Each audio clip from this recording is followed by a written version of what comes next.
Artur Palma and his assistant are taking no chances in this funeral parlor that he runs in Lisbon.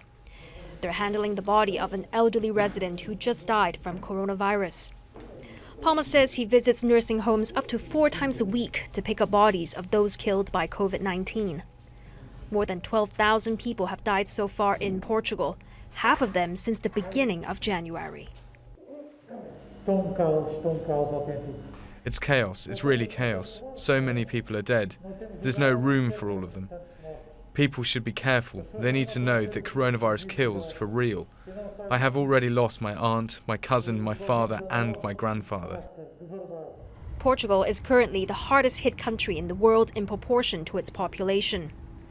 On top of a nationwide lockdown, Portugal has shut its borders with Spain, and for 2 weeks, no Portuguese citizen can travel abroad except in special cases. Before the closure, there was some movement in the border area, but at the moment it is quieter. I assume that people are paying attention to the border controls and respecting the restrictions.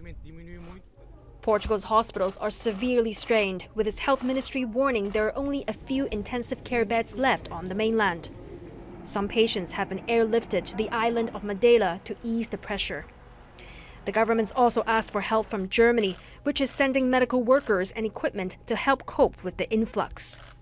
The situation is only comparable truly to a tsunami in the sense of the number of infections that we are seeing on the rise for weeks onwards. And this, of course, then translates into more patients going in to ER rooms, which then leads to more people being admitted into hospital beds and then into ICU beds, and sadly, to higher death rates. The government says the more contagious strain of coronavirus from the UK is to blame for up to 1/3 of the country's infections.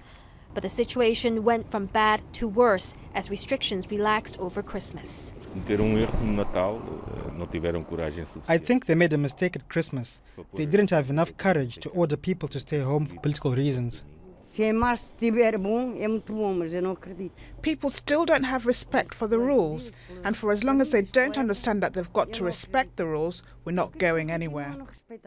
But even if rules are respected, the government's warned the public that the country's facing its worst moment since the start of the pandemic, and that it'll continue for at least a few more weeks.